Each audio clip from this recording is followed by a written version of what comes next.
My name is Margaret Ann Sullivan, but everyone calls me Maggie. I'm 62 years old, and for the longest time, I thought I'd found my happily ever after in the quiet hills of New Hampshire.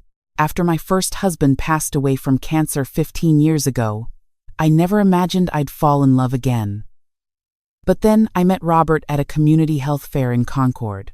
He was a pharmacist, well-respected, with kind eyes and a gentle manner. He'd been widowed too. We understood each other's grief. And slowly, carefully, we built something beautiful together. We married 12 years ago in a small ceremony by Lake Winnipesaukee, with just our children and a handful of close friends. Robert moved into my cottage in the woods outside of Hanover, and our life together felt like a warm blanket on a cold New England morning. He'd make coffee every day. We'd sit on the porch, watching the seasons change, and I felt safe. Protected. Loved. Robert owned Sullivan's Pharmacy downtown, a place that had been serving our community for 30 years. People trusted him. I trusted him. When I started having health issues about 8 years into our marriage, he was right there, reassuring me, taking care of everything. Headaches, fatigue, dizzy spells, trouble sleeping. He'd adjust my medications, bring home new prescriptions, tell me it was just part of getting older, that he'd handle it all. I never questioned him. Why would I? He was my husband. He was a medical professional. He loved me.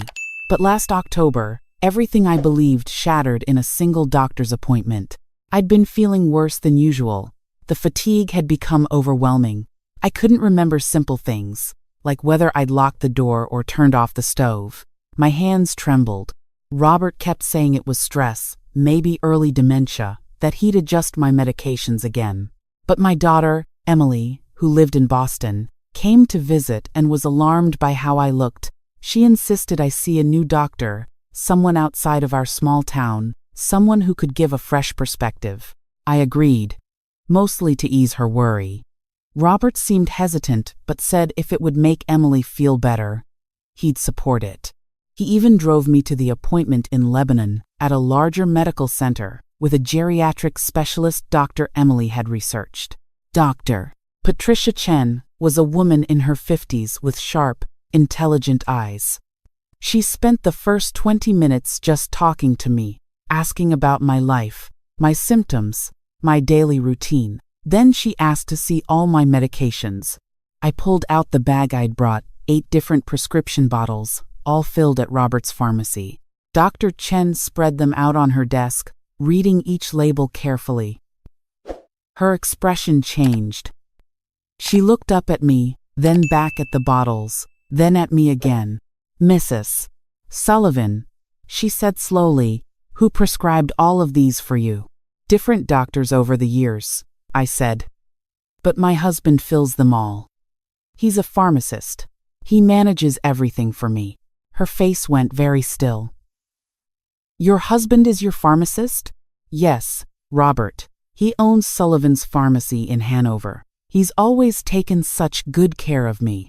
Dr. Chen was quiet for a long moment. Then she said something that made my blood run cold. Mrs. Sullivan, some of these medications shouldn't be taken together, ever. The combinations I'm seeing here could cause exactly the symptoms you're describing. Memory issues, tremors, fatigue, confusion. This isn't early dementia. This is polypharmacy toxicity. I stared at her, not understanding, but Robert would never. He's a professional. He'd know. Exactly, Dr. Chen said gently. A professional would know. That's what concerns me. I'd like to run some blood tests right now. And I need you to not take any of these medications until we figure out what's happening. Can you do that? I nodded, numb. The blood draw felt far away, like it was happening to someone else. Dr. Chen sent the samples to the lab with a rush order. She asked if I wanted to wait in her office or come back. Something in her voice, a protective urgency, made me stay. 2 hours later, she came back with printed lab results. She sat down across from me and took my hand.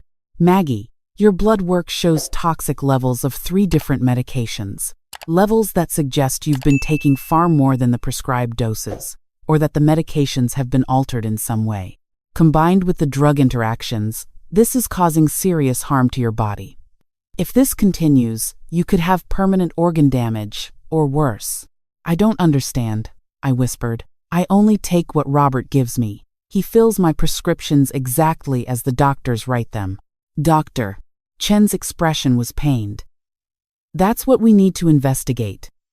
I'm required by law to report this. These levels constitute medical harm. I'm so sorry, Maggie. The drive home was silent. Robert kept asking what the doctor said. If everything was okay, I told him she wanted to adjust my medications, that I needed to stop taking them for a few days while she figured out a new regimen. He seemed accepting, but I caught him glancing at me several times, his jaw tight. That night, I couldn't sleep. I lay in our bed, listening to Robert breathe beside me, and felt like I was sleeping next to a stranger. Could he have made a mistake? Surely that was it. A terrible, terrible mistake in his pharmacy. Maybe his technician had mixed something up. Maybe the dosages were wrong on the bottles. There had to be an explanation that didn't mean what my mind was whispering in the dark. The next morning, Dr. Chen called. The hospital's risk management team wanted to meet with me. The New Hampshire Board of Pharmacy had been notified. They were investigating. Within a week, 2 pharmacy inspectors showed up at Sullivan's pharmacy. They spent 6 hours going through Robert's records, his inventory, his dispensing logs. They interviewed his staff, they seized files and brought them back to their office. What they found made me sick. For 4 years, Robert had been systematically altering my prescriptions. Medications that were supposed to be low doses, he'd been giving me double, sometimes triple amounts. Drugs that should never be combined, he'd filled simultaneously. When doctors wrote prescriptions for short-term use, he'd been refilling them for months, years, without authorization. Every single medication in my bag had been manipulated. But why? That's what I couldn't understand. Why would my husband, who claimed to love me, slowly poison me? The answer came from an unexpected source. Robert's pharmacy technician, a young woman named Jennifer who'd worked for him for 6 years, came to my house one evening. She was crying before she even got through the door. Mrs. Sullivan, I need to tell you something. I should have said something years ago, but he threatened my job, and I was scared, and I'm so sorry. Jennifer told me everything. Robert had been systematically overcharging insurance companies for my medications, billing for expensive name-brand drugs while giving me cheaper generics, pocketing the difference. But it went deeper than that. He needed me to be sick, to need constant medication adjustments, to have regular doctor visits and tests, because each one generated more billing, more insurance claims, more money in his pocket. He'd been committing insurance fraud, and I was his cash cow. But Jennifer said there was more. Robert had taken out a life insurance policy on me 3 years ago. A large one. Without me fully understanding what I was signing, he'd told me it was just updating our estate planning. The policy was for $800,000. He told me once, when he was drunk after we closed the pharmacy, that he just needed a few more years. Jennifer whispered, that your heart was getting weaker, that it wouldn't be long. Mrs. Sullivan, I think he was trying to kill you slowly enough that it would look natural. I sat there in my living room, in the home I'd shared with this man for 12 years, and felt my entire reality collapse. The man who'd held me when I cried about my first husband, the man who'd walked my daughter down the aisle at her wedding, the man who brought me coffee every morning, had been systematically poisoning me for profit and planning to collect on my death. I called Emily that night. She drove up from Boston immediately. Together, we met with the pharmacy board investigators, then with the police, then with a lawyer. Jennifer agreed to cooperate fully, to provide records she'd secretly kept because something in her gut told her she might need them someday. The evidence was overwhelming. Robert's computer at the pharmacy had emails to the insurance companies, fraudulent claims going back 6 years, totaling over $400,000. There were spreadsheets tracking my doctor visits, my medication changes, calculating his profits. There were notes about the life insurance policy, about waiting for natural causes. When the police arrested Robert at the pharmacy, I was told he didn't say a word. He just stared straight ahead, expressionless, as they read him his rights. The trial took 8 months to begin. Those months were the hardest of my life. Slowly, under Dr. Chen's care, I weaned off all the medications. The tremors stopped. My mind cleared like fog lifting off the lake. I started to feel like myself again, a self I'd almost forgotten existed. But with physical health came the emotional reckoning. How had I not known? Were there signs I'd missed? I went back through my memories, and yes, there were moments. Times when Robert seemed too eager to manage my health, dismissive when I wanted second opinions, always steering me toward doctors he knew, who wouldn't question his pharmacy. He'd isolated me from my friends over the years, saying I needed rest, that too much socializing tired me out. He'd convinced me my memory problems meant I couldn't trust my own judgment anymore. He'd been gaslighting me while poisoning me. The cruelty of it took my breath away. Emily moved back to New Hampshire to be with me during the trial. My son flew in from California.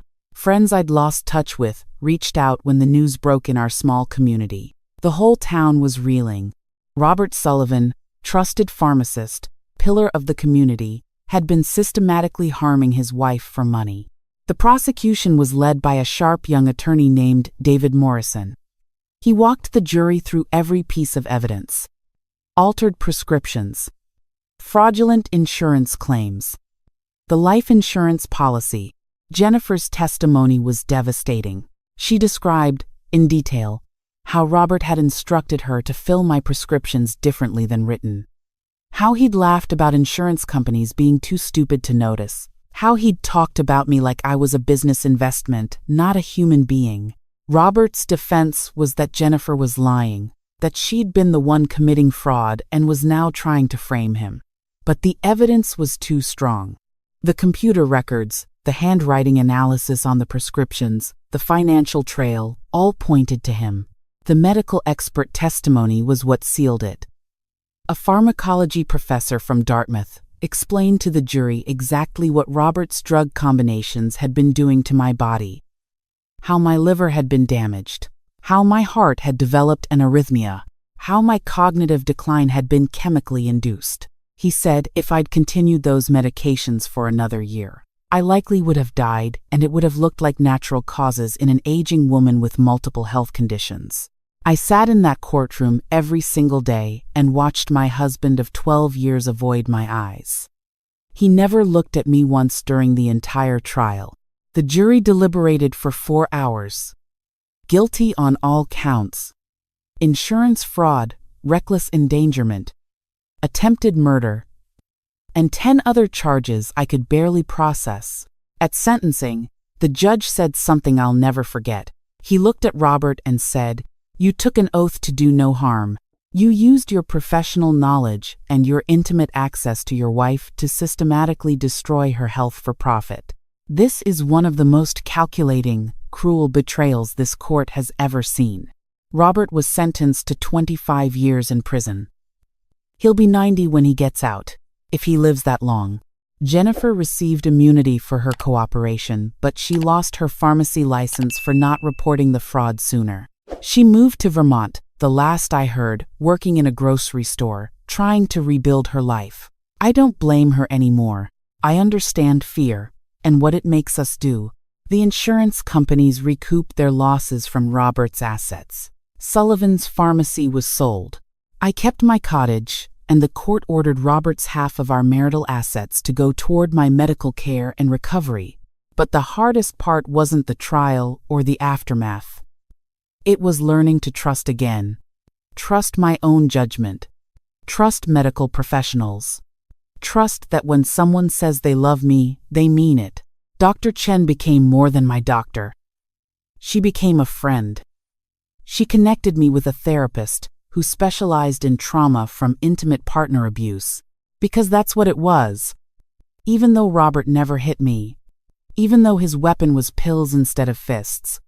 It was abuse, calculated and deliberate. Slowly, very slowly, I started to heal. Not just physically, though my body grew stronger every day, but emotionally. I joined a support group for victims of medical abuse. I was shocked to learn how common it was, this particular form of betrayal. Doctors who harmed patients, caregivers who poisoned those in their care. It wasn't rare, it was just rarely talked about. 1 year after Robert's sentencing, I did something I never thought I'd do. I started speaking publicly about what happened to me, first at a local community center, then at medical conferences, then at pharmacy schools. I wanted future pharmacists to hear my story, to understand the sacred trust they'd be given, and what it meant to betray that trust. I also started volunteering with the New Hampshire Adult Protective Services, helping train caseworkers to recognize signs of medication abuse in vulnerable adults. The red flags I'd missed, or dismissed, could save someone else. Emily worried I was doing too much, reliving the trauma. But talking about it, helping others, it didn't feel like reliving. It felt like reclaiming. This thing that was done to me, this horrible betrayal, I could transform it into something meaningful. I could be the voice I wish I'd had when I first started feeling sick and didn't know why. Today, I'm 64. I live alone in my cottage, and I like it that way. I have 3 prescriptions now, all filled at a pharmacy in Lebanon where I know the pharmacist personally, where Dr. Chen also sends her patients. I check every bottle, every pill, every time. Some might say that's paranoid. I say it's self-preservation. I've learned things about myself I never knew. I'm stronger than I thought. Braver. I survived something designed to kill me, and I came out the other side not broken, but refined. Like those trees that grow through rock, finding a way even when the path seems impossible. The betrayal still hurts. There are nights when I lie in bed and wonder if any of it was real. Did he ever love me, even in the beginning? Or was I always just a mark, an opportunity, a way to make money? I'll never know. Robert never gave a statement, never apologized, never explained, and I've had to make peace with that uncertainty. But here's what I do know: I'm free.